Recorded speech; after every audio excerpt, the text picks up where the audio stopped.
Hello everybody, welcome to KSR Tani Education. In this video, we are going to cover chapter 11 of class 12th OCM Gujarat board we are discussing right now. Before proceeding ahead, अगर आपने मेरे channel को subscribe नहीं किया तो please subscribe कर दीजिएगा. Hopefully आपको मेरे चैनल से निश्चिंत एक हेल्प ज़रूर मिलेगी. चलिए शुरू करें इस चैप्टर को. तो चैप्टर का नंबर है 11 नंबर और इसकी एक प्लेलिस्ट बनी हुई है जिसमें प्रीवियस 10 चैप्टर्स मैंने डाल रखे हैं एक ही प्लेलिस्ट में. अलग अलग पार्ट्स में हैं तो आपको इजीली वहाँ सारी पार्ट्स प्लेलिस्ट में मिल जाएंगे. चेक करिएगा, लिंक मैंने डिस्क्रिप्शन बॉक्स में मैं डाल दूंगी. चैप्टर 11 का नाम है आपका कंज्यूमर प्रोटेक्शन, के कंज्यूमर को प्रोटेक्ट करने के लिए या कंज्यूमर खुद को कैसे प्रोटेक्ट करे, इन सारी बातों के बारे में हम इस चैप्टर में जानेंगे. हमको एक बात पता है कि कंज्यूमर जो है वो आपके मार्केट का किंग है. पहले क्या स्लोगन होता था कि कंज्यूमर को अवेयर होना चाहिए, लेकिन अब क्या स्लोगन हो गया है कि सेलर को अवेयर होना चाहिए कि आप क्या बेच रहे हो, है ना? तो ऐसे माना जाता है कि क्योंकि आपका कंपटीशन बढ़ गया है, गुड्स बनाने वाले ज़्यादा लोग हो गए हैं, बहुत से ऐसे लोग भी हो गए हैं जो बहुत गंदा व्यवहार करते हैं, अनएथिकल बिहेवियर करते हैं. ऐसे-ऐसे बोल कर के प्रोडक्ट्स बेच देते हैं और फिर उनमें से निकलता कुछ नहीं है, एक्सप्लॉइट करते हैं अपने कंज्यूमर्स को, अनफेयर प्रैक्टिसेस करते हैं. तो ऐसे माल प्रैक्टिसेस के कारण कंज्यूमर्स बहुत ज़्यादा चीट होते हैं. कंज्यूमर्स को पे करना पड़ता है हायर प्राइस और उनको एक इनसिक्योरिटी फील होती है डिफेक्टिव प्रोडक्ट्स के कारण, कि हो सकता है मैं इतना ज़्यादा प्राइस पे करूँ और मेरा प्रोडक्ट जो मुझे मिल रहा है वो सही ना निकले. और हेल्थ हज़ार्ड्स कई प्रोडक्ट से हो जाते हैं. हेल्थ हज़ार्ड्स मतलब तबीयत के ऊपर बात आ जाती है. कभी-कभी हमारे जो एडवर्टाइज़मेंट्स जो सेलर्स बनाते हैं वो गलत बनाते हैं या मिसलीडिंग बनाते हैं जिससे कस्टमर गुमराह हो जाता है. डुप्लीकेट प्रोडक्ट सेल करना, ब्लैक मार्केटिंग, गुड्स की होर्डिंग करना, ये सारी चीज़ें आपके सेलर्स जो हैं वो कर रहे हैं. तो इन सारी अनएथिकल प्रैक्टिसेस से आपके कस्टमर को प्रोटेक्ट करना बड़ा ज़रूरी हो गया है आजकल. ऐसे कंज्यूमर्स जो इनके शिकार बनते हैं, इन माल प्रैक्टिसेस के, उनके ज़िंदगियाँ उनके खतरे में पड़ जाती है और वो जानते भी नहीं है कि ऐसा होगा इस प्रोडक्ट को लेने से या कंज़्यूम करने से. ये जस्टिफाएबल नहीं है, यानी ये सही बात नहीं है. इसका मीनिंग देखें तो कंज्यूमर प्रोटेक्शन मतलब कंज्यूमर को एक शील्ड प्रोवाइड करना, ये सारे अनएथिकल, एक्सप्लॉइटेटिव और अनलॉफुल प्रैक्टिसेस से जो मैन्युफैक्चरर्स या सेलर्स करते हैं. अनएथिकल का मतलब होता है कि जो उनको नहीं करना चाहिए. एक्सप्लॉइटेटिव दूसरों को चीट करना और अनलॉफुल यानी लॉ के खिलाफ है. ऐसी प्रैक्टिसेस से प्रोटेक्ट करना है हमें कंज्यूमर्स को. अब इसका कंसेप्ट देखें तो कंज्यूमर्स के पास कैपेसिटी नहीं है यूनाइट करने की, यानी एक साथ आने की, और सबके पास सारी जानकारी आए या उनके पास लीगल मेजर्स की भी जानकारी नहीं होती कि अगर मान लो मेरे साथ चीटिंग हो रही है तो मैं कर क्या सकती हूँ लीगली. तो ऐसे में कंज्यूमर एक्सप्लॉइट हो जाता है. ये क्यों ज़रूरी है वो देखें, इम्पोर्टेंस क्या है इसकी. सबसे पहला है physical and mental exploitation. Consumers जो हैं वो डिसअपॉइंट हो जाते हैं और गुस्से में आ जाते हैं जब उनको कोई सब स्टैंडर्ड क्वालिटी या डुप्लीकेट प्रोडक्ट्स, जो सब स्टैंडर्ड मतलब कम क्वालिटी स्टैंडर्ड की क्वालिटी का प्रोडक्ट जो है वो लेना पड़ता है और या तो डुप्लीकेट्स लेने पड़ते हैं. तो ऐसे में जो उनमें इंफीरियर इंग्रेडिएंट्स यूज़ हो, इंफीरियर मतलब लो क्वालिटी के, ऐसे में उनको फिजिकल प्रॉब्लम्स होने लगती है. यानी मान लो मैं अच्छे कंपनी के चावल खाऊँगी तो my health will be good. इसी के उल्टा कर दें तो हेल्थ बैड हो जाएगी. सेकंड आता है इकोनॉमिक एक्सप्लॉइटेशन. उनको फाइनेंशियल लॉसेस भी होते हैं क्योंकि गुड्स होर्डिंग होता है, ब्लैक मार्केटिंग या प्रिंटेड प्राइस से ज़्यादा प्राइस जो है वो चार्ज करते हैं. तो ऐसे में कंज्यूमर के पैसे भी ज़्यादा चले जाते हैं. थर्ड नंबर आता है कि ये पब्लिक इंटरेस्ट के भी खिलाफ है. पब्लिक इंटरेस्ट यहाँ पर सेफ नहीं है क्योंकि कुछ प्रोडक्ट्स जो हैं वो ऐसे-ऐसे मटेरियल्स को यूज़ करके बनाए जाते हैं जो एनवायरनमेंट को हार्म करते हैं. आपके एनवायरनमेंट के लिए अच्छे नहीं है. मूविंग ऑन, कंज्यूमर का मीनिंग क्या है? कंज्यूमर प्रोटेक्शन एक्ट के हिसाब से कंज्यूमर एक ऐसा पर्सन है जो गुड्स और सर्विसेज रिसीव करता है और उसके बदले में वो कोई ना कोई एक्सचेंज करता है. वो कुछ पे करता है या एग्री करता है पे करने के लिए और उस टाइम पे हो सकता है वो पार्टली पे करे या फुल्ली पे करे आने वाले डेट में. और कोई भी यूज़र जो उसको यूज़ करता है, ठीक है? On the basis of permission of purchaser is a consumer. यानी आप उसके पास परमिशन है कि हाँ, वो यूज़ करे, तो वो उस इंसान को अपने बोलेंगे कंज़्यूमर. लेकिन जो रीसेल बेस पे परचेज़ करता है और फिर वापस उसको आगे बेचता है, वो कंज्यूमर नहीं कहलाता। सपोज मैंने मीशो से कुछ खरीदा और मैं उसको पहन रही हूँ, खरीद कर उन कपड़ों को मैं पहन रही हूँ, तो मैं उनकी कंज्यूमर हुई। लेकिन यही अगर मैं मीशो से खरीद करके आगे किसी और को बेच देती हूँ तो मैं कंज्यूमर नहीं कहलाऊंगी। कंज्यूमर प्रोटेक्शन क्यों इम्पोर्टेंट है? इसके जो फंक्शंस हैं वो बहुत ज़्यादा ब्रॉड हैं और डिटेल्ड हैं, और जो फंक्शंस हैं ये सिर्फ और सिर्फ कंज्यूमर राइट को लेकर के या उनकी रिस्पॉन्सिबिलिटी को लेकर के अवेयरनेस स्प्रेड करना नहीं है, साथ साथ में उनकी जो जेन्युइन कंप्लेंट्स हैं कंज्यूमर्स की उनको भी सॉल्व करना है। लीगली हमको कंज्यूमर्स को प्रोटेक्ट करना ही हमारा काम नहीं है, कंज्यूमर्स को अच्छे के लिए यूनाइट करना भी हमारा काम है अलग अलग लेवल पे। और कंज्यूमर प्रोटेक्शन फोरम हमको सेटअप करना है जो आज है भी हमारे कंट्री में, इस चैप्टर में हम देखेंगे भी। बिजनेस यूनिट्स जो हैं वो साथ साथ में ये भी समझते हैं कि कंज्यूमर प्रोटेक्शन का काम कितना ज़रूरी है, और वो कंज्यूमर का वेलफेयर मैक्सिमाइज करते हैं, उनको प्रोटेक्ट करते हैं इन सारी माल प्रैक्टिसेस से, और ऐसे लोग तरक्की कर जाते हैं। बिजनेस के व्यू पॉइंट से अगर हम देखें तो क्या ज़रूरत है कंज्यूमर को प्रोटेक्ट करने की? सबसे पहली चीज़ है use of public resources and wealth.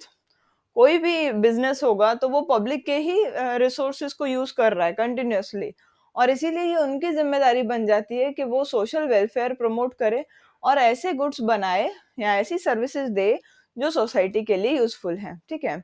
दूसरा, सोशल रिस्पॉन्सिबिलिटी। ये माना जाता है कि सोशल रिस्पॉन्सिबिलिटी है स्टेक होल्डर्स की तरफ बिजनेस की। बिजनेस जो है वो उसी पे बेस्ड है जो वो सेल करता है कंज्यूमर्स को। तो कंज्यूमर्स उनके मेन स्टेक होल्डर्स हैं, बाकी सारे स्टेक होल्डर्स में से मेन कौन है? कंज्यूमर है। तो बिजनेस यूनिट्स जो हैं वो सेफ गार्ड करते हैं इन सारे लोगों के इंटरेस्ट को, उनको सामने इनको ऑनेस्टी भी रखना बड़ा जरूरी है। थर्ड पॉइंट आता है पार्ट ऑफ द सोसाइटी। कोई भी बिजनेस है वो सोसाइटी का ही एक पार्ट है, बिना सोसाइटी के या सोसाइटी के बाहर बिजनेस ऑपरेट कर नहीं सकता। कोई भी सेलर होगा वो किसी दूसरे सेलर का कस्टमर होगा। मैं अगर किसी को कुछ बेच रही हूँ तो मुझे भी तो कोई इंसान कुछ बेच ही रहा है, तो मैं उस इंसान का कस्टमर कहलाऊंगी। अगर कस्टमर एक्सप्लॉयटेशन हो रहा है तो हर इंसान के साथ एक्सप्लॉयटेशन होगा। इसीलिए हर सेलर को ऐसी पॉलिसी लानी चाहिए जिससे बायर्स का उसमें फेथ बढ़े और कंज्यूमर का एक्सप्लॉयटेशन ना हो। फोर्थ नंबर पॉइंट देखें तो वो है इम्प्रेशन ऑन द सोसाइटी, कि सोसाइटी पे क्या आपका इम्प्रेशन पड़ रहा है। एक बिजनेस जो है लोगों की हैबिट्स पे, उनकी लाइफस्टाइल पे, उनके थॉट्स पे, लिविंग स्टैंडर्ड्स पे, फूड हैबिट्स, फैशन, क्लोथिंग, इन सब चीजों पे इफेक्ट डालता है। ये सब आप बदल सकते हैं एडवर्टाइजमेंट के जरिए, है ना। किसी इंसान की सोच बदल सकती है। मान लो कोई इंसान पहले सोचता होगा मोबाइल अच्छी चीज नहीं है, पर मोबाइल के एडवर्टाइजमेंट्स देख करके उनके थॉट्स बदले होंगे ना। तो इसीलिए बिजनेस पॉलिसी ऐसी होनी चाहिए कि उनका जो इम्प्रेशन है सोसाइटी पे वो अच्छा पड़े, ना कि बुरा पड़े। फिफ्थ नंबर है consumer protection is good for business. अगर कंज्यूमर उनका प्रोटेक्टेड रहेगा तो उनका बिजनेस भी प्रोटेक्टेड रहेगा, एक तरह से कहें तो। बिजनेस यूनिट्स को ये रियलाइजेशन हो गया है कि जब तक हमारा कंज्यूमर सही है तब तक हमारा बिजनेस सही चलेगा। Consumers wellbeing is essential for wellbeing of business, यानी बिजनेस के सही चलने के लिए कंज्यूमर को सही चलाना जरूरी है। बेसिक रिक्वायरमेंट है, अगर आप कंपटीशन में रहना चाहते हैं तो आपको अपने कस्टमर्स को सेटिस्फाइड रखना पड़ेगा। तो ऐसे मैन्युफैक्चरर्स जो इसको समझने में मतलब नहीं समझ पाते इन सारी बातों को, वो मार्केट में हार जाते हैं, उनके कॉम्पिटिटर्स जीत जाते हैं। और इसीलिए बिजनेस का ही फायदा इसमें है कि आप अपने बिजनेस को डेवलप करें, लेकिन अपने कस्टमर्स को समझ के और उनको प्रोटेक्ट करके। ये दोनों आपकी जरूरी बातें हैं। कोई जो सेटिस्फाइड कंज्यूमर होगा वो आपके प्रोडक्ट्स बार बार खरीदेगा ही नहीं, वो आपके प्रोडक्ट्स दूसरों को रेकमेंड करेगा। इसको अपने बोलते हैं वर्ड ऑफ माउथ। ये बहुत जरूरी है बिजनेस के लिए, और इससे आपके न्यू कस्टमर्स बढ़ेंगे। सिक्स्थ पॉइंट है principles of trusteeship and consumer protection. Gandhi ji के हिसाब से ट्रस्टीशिप का मतलब क्या होता है कि कोई भी वेल्थ जो आपको सोसाइटी ने दी है उसको आपको सोसाइटी के ही लोगों के वेलफेयर के लिए यूज करना है। सपोज कर लीजिए मैं कोई मैन्युफैक्चरर हूँ, मैं रॉ मटेरियल ले रही हूँ और उससे मैं फिनिश्ड गुड्स बना रही हूँ। ये रॉ मटेरियल्स मुझे कहाँ से मिले? इसी सोसाइटी से मिले ना। तो मुझे इन रॉ मटेरियल्स को यूज करके ऐसा कुछ करना है कि जिससे मेरी ही सोसाइटी के लोगों का भला हो। ठीक है, इसको बोलेंगे ट्रस्टीशिप। गांधी जी के हिसाब से customer is the most important person visiting the place of business, आपके बिजनेस में जो इंसान विजिट कर रहा है उन सारे इंसानों में से सबसे इंपॉर्टेंट इंसान अगर कोई है तो वो है आपका कस्टमर। वो आपके ऊपर डिपेंडेंट नहीं है, आप उनके ऊपर डिपेंडेंट हो, यानी सेलर जो है वो कंज्यूमर के ऊपर डिपेंडेंट है। ऑब्वियसली ये बात सही भी है, वो हमारे काम में इंटरफेयर नहीं करता बल्कि वो हमारे बिजनेस का ऑब्जेक्टिव है। आप ध्यान से देखो ना, कई बार ऐसे कई सारे बिजनेसमैन होते हैं, दुकान पे सो रहे होते हैं, खाना खा रहे होते हैं और बीच में मान लो कोई कस्टमर आ जाए तो उनको बड़ी चिढ़ मचती है। ये गलत बात है। वो कस्टमर अगर आपके पास आया है तो वो आपका भगवान है, ऐसा मान करके चलिए। वो कस्टमर है तो आपकी दुकान है, कस्टमर नहीं होगा तो दुकान किस काम की। वो कोई आउटसाइडर नहीं है आपके बिजनेस का, वो आपके बिजनेस का एक पार्ट है। हम उसको प्रोडक्ट दे करके उस पे कोई एहसान नहीं कर रहे, बल्कि वो हमारे से प्रोडक्ट लेकर के हमको एक अपॉर्चुनिटी दे रहा है कि हम भी तरक्की करें, हम भी रुपए कमाएं। ठीक है। अच्छा, आगे देखें तो वो है importance of consumer protection from the view point of consumer. Consumer के नजरिए से देखें तो खुद को प्रोटेक्ट करना क्यों जरूरी है वो देखते हैं। सबसे पहला है एक्सटेंसिव एक्सप्लॉयटेशन ऑफ कंज्यूमर्स। आजकल के ज़माने में बहुत से ऐसे बिजनेस यूनिट्स हैं जो अपना प्रॉफिट बढ़ाना चाहते हैं और वो भी गलत तरीकों से, गलत रास्तों से बढ़ाना चाहते हैं। एग्जाम्पल है सब standard products, adulterated products, duplicate products या मिसलीडिंग एडवर्टाइजमेंट देना। मतलब इन तीनों का मतलब होता है कि ऐसे प्रोडक्ट्स देना, प्राइस आप ज्यादा पे कर रहे हो लेकिन आपको वैसी क्वालिटी नहीं मिल रही। दूसरा है गलत एडवर्टाइजमेंट देना, ब्लैक मार्केटिंग करना, गुड्स की बोर्डिंग करना और बाकी के अनएथिकल और एक्सप्लॉयटेटिव पॉलिसीज। एक्सप्लॉयटेटिव मतलब दूसरों को लूटने के तरीके। ऐसे रॉन्ग और गलत पॉलिसीज जो हमारे यहाँ पर हैं, इनसे हमको बचने की बहुत ज्यादा जरूरत है। दूसरा है इग्नोरेंस ऑफ कंज्यूमर्स। कई कंज्यूमर्स ऐसे हैं जो उन लॉज को, उन कानूनों को जानते ही नहीं हैं कि उनके क्या राइट्स हैं, और अगर वो जानते भी हैं तो उनको लीगल स्टेप्स लेने में हेजिटेशन होता है। क्यों? क्योंकि उनके पास कम या मिसलीडिंग इंफॉर्मेशन है, ऐसा वो मानते हैं। इसका सबसे बड़ा इम्पोर्टेंस का बात यह है कि हम कंज्यूमर्स के बीच में अवेयरनेस स्प्रेड करें, ऐसे लॉज के बारे में उनको बताएं जो हमारे यहाँ पर एग्जिस्ट करते हैं और उनके अंदर प्रोसीजर क्या है ये उनको पता होना चाहिए। तीसरा है lack of unity among consumers. कई सारे ऐसे कस्टमर्स हैं जो सोचते हैं ठीक है छोटी सी बात है जाने दो, लेकिन ऐसी ये छोटी छोटी बातें ही आगे चल करके बड़ी बातों का रूप ले लेती हैं। कोई एक इंडिविजुअल कस्टमर जो है वो हमेशा वीक महसूस करता है, क्योंकि एक लार्ज ग्रुप ऑफ पीपल क्या सोचते हैं कि हम नहीं जाएंगे अदालत वगैरह में, या हम उसके खिलाफ स्टेप्स नहीं उठाएंगे। वो कंज्यूमर प्रोटेक्शन फोरम नहीं बनाते, और इसीलिए बहुत इफेक्टिव हो जाता है। अगर मान लो वो बनाते, ऐसा कोई फोरम बनाते, ग्रुप बनाते, तो बहुत इजीली वो अपने इंटरेस्ट को प्रोटेक्ट कर सकते थे। अब ऐसी ऑर्गेनाइजेशंस हमारे इंडिया में आने लगी हैं जो कस्टमर्स को प्रोटेक्शन देने के लिए आगे आती हैं। बट अभी भी ऐसी ऑर्गेनाइजेशन स्ट्रांग बने, ऐसे तब तक के लिए कंज्यूमर्स के प्रोटेक्शन के लिए लॉ जो है वो बड़ा जरूरी है। नेक्स्ट टॉपिक जो आता है वो आपका कंज्यूमर प्रोटेक्शन एक्ट 1986। ये बड़ा काम का है आपके लिए। सारे जो मेजर्स लिए गए कंज्यूमर प्रोटेक्शन के लिए, सबसे इम्पोर्टेंट था उसमें consumer protection act. Main M इसका ये है कि वो कस्टमर के राइट्स को प्रोटेक्ट करना चाहता है और उनके इंटरेस्ट को बचा के रखना चाहता है। इस एक्ट से कंज्यूमर्स को defective product, service, irrelevant business policies या चीटिंग, इन सब चीज़ों से बचाया जाता है। लीगल सिस्टम के हिसाब से उन्होंने एक ट्रिपल लेवल जो है वो सेटअप करी है। 3 लेवल सेटअप करे हैं। पहला है डिस्ट्रिक्ट लेवल, दूसरा है स्टेट लेवल और तीसरा है नेशनल लेवल। इनके बारे में डिटेल में अब इस चैप्टर में हम लोग देखेंगे। और इससे क्या होता है, हम इजीली कंप्लेंट्स को रजिस्टर कर सकते हैं और उनको क्विकली रिड्रेस भी कर सकते हैं कि क्या उनकी तकलीफें हैं और कैसे हम उनको एड्रेस कर सकते हैं, उनको सॉल्व कर सकते हैं।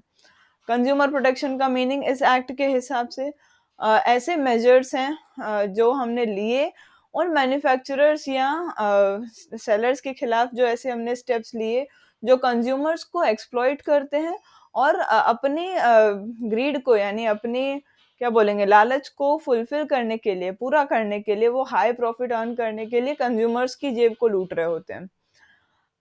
नेक्स्ट टॉपिक इसी में जो आता है वो ये है कि rights and responsibilities of customer क्या है। अच्छा, इन दोनों वर्ड्स में बड़ा अंतर है।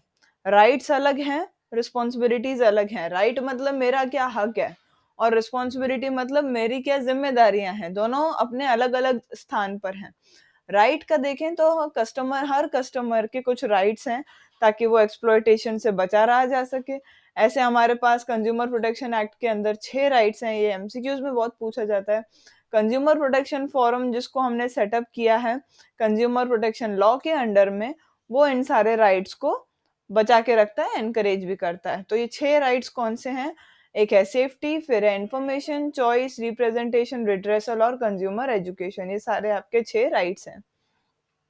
एक एक करके सबको देखें तो सबसे पहला है सेफ्टी, कि हर कंज्यूमर को प्रोटेक्शन मिलना चाहिए ऐसे प्रोडक्ट से जो उसके हेल्थ के लिए हार्मफुल है।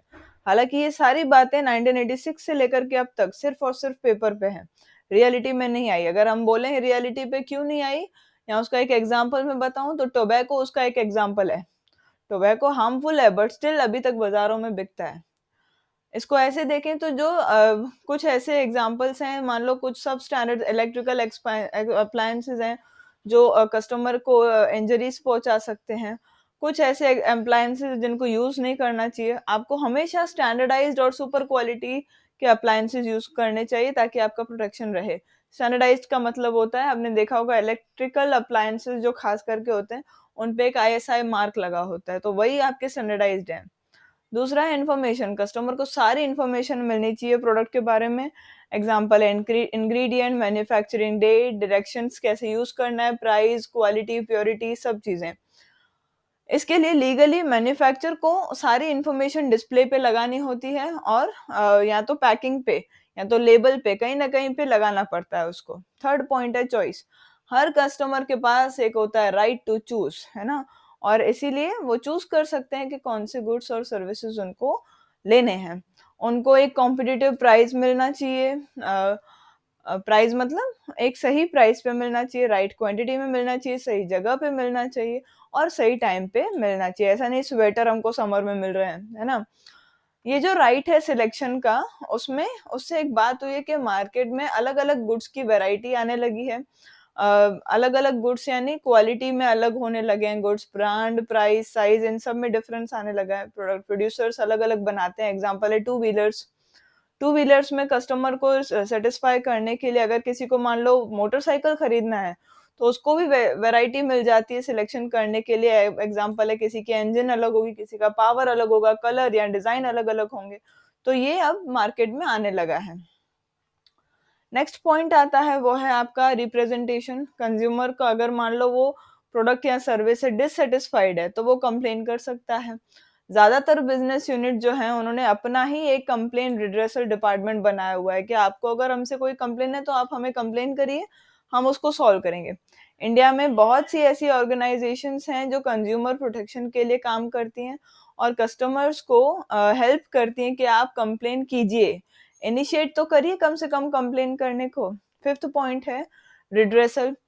कोई कस्टमर अगर मान लो किसी को अच्छी क्वालिटी के गुड्स या सर्विसेज नहीं मिलते हैं जो उसको मिलना चाहिए था या जो उसको प्रॉमिस किया गया था, तो उसको एक रिलीफ मिलना चाहिए। रिलीफ मतलब उसको उसके बदले में या तो पैसे वापस मिलने चाहिए या तो उसको अच्छा वाला प्रोडक्ट दे देना चाहिए। तो कंज्यूमर प्रोटेक्शन एक्ट के हिसाब से रिप्लेसमेंट ऑफ गुड्स या तो फिर उस प्रोडक्ट का जो पार्ट खराब है उसको रिपेयर करना, ये उसके हक में आता है। कोई अगर मान लो डैमेज है तो कंज्यूमर को कंपनसेशन भी वैसे पैसे वापस मिल जाते हैं। और कंज्यूमर के पास राइट है और इक्वल राइट है रिड्रेसल का। रिड्रेसल मतलब उस प्रॉब्लम के सॉल्यूशन का। लास्ट जो है वो है आपका कंज्यूमर एजुकेशन। हर कंज्यूमर को एक हक है कि वो उसको सारी की सारी चीजें जो भी वो खरीद रहा है वो राइट क्वालिटी, क्वांटिटी, सही समय पे मिलना चाहिए, सही जगह पे मिलना चाहिए और एक आइडियल प्राइस पे मिलना चाहिए। और उसको पूरी जिंदगी ये अधिकार रहेगा कि वो उसके बारे में जान सके। ऐसा होता है ना कई बार बूढ़े लोगों को लोग छेतरा जाते हैं, तो ऐसा नहीं होना चाहिए। उसको अश्योरेंस मिलना चाहिए कि हाँ जो आपको मिल रहा है वो सही है, प्लस उसको सारी बातें जानने का, एजुकेटेड होने का, उसके बारे में जानना मतलब एजुकेटेड मतलब ये तो वो होने का उसको हक है। अगर मान लो उसको सब स्टैंडर्ड का प्रोडक्ट मिलता है, अश्योर्ड क्वालिटी नहीं मिलता है, तो उसको पता होना चाहिए कि हाँ मुझे ये लीगल रिलीफ भी मिलेगा। लीगल रिलीफ मतलब कि हाँ मैं ये स्टेप्स उठा सकता हूँ लॉफुली। ज़्यादातर बिजनेस यूनिट्स जो हैं और ऑर्गेनाइजेशंस जो हैं, जो कस्टमर प्रोटेक्शन के लिए काम करते हैं, वो कंज्यूमर्स को एजुकेट भी करते हैं, मतलब वो उनको बताते हैं कि आप ये स्टेप्स उठा सकते हो। इसके अलावा यूएनओ जो है उन्होंने एक डायरेक्टिव रिकमेंडिंग जो है वो लाई है, उसमें उन्होंने 2 और राइट्स लाए हैं। पहला है बेसिक नीड्स और दूसरा है हाइजीनिक एनवायरनमेंट। बेसिक नीड्स कौन-सी हैं? कि आपको एक डिसेंट लिविंग यानी अच्छी ज़िंदगी के लिए जो भी गुड्स एंड सर्विसेज़ चाहिए वो आपको मिलेंगी। ये आपकी बेसिक नीड्स हैं। For example food, shelter, clothing, water, education, hospitals, ये सारी बेसिक नीड्स हैं। दूसरा है हाइजीनिक एनवायरनमेंट यानी साफ-सुथरा एनवायरनमेंट, जहाँ पर कोई पॉल्यूशन ना हो ताकि आप एक क्वालिटी लाइफ को जी सकें। हर इंडिविजुअल के पास ये राइट होता है कि वो pollution free air, water, food और लैंड का अधिकारी हो। यानी उसमें कोई दूषित ना हो कुछ भी, है ना? एकदम साफ-सुथरा उसको सब कुछ मिले। फिलहाल इस वीडियो तक हम लोग यहीं पर इसको एंड करेंगे। Thank you so much for patient hearing. Responsibilities of a consumer से लेकर के आएगा आपका पार्ट 2 इस चैप्टर का, ठीक है? Thank you so much, have a good day और अगर आपने सब्सक्राइब नहीं किया तो प्लीज़, प्लीज़, प्लीज़ कर लीजिएगा। Thank you, have a good day, नमस्ते।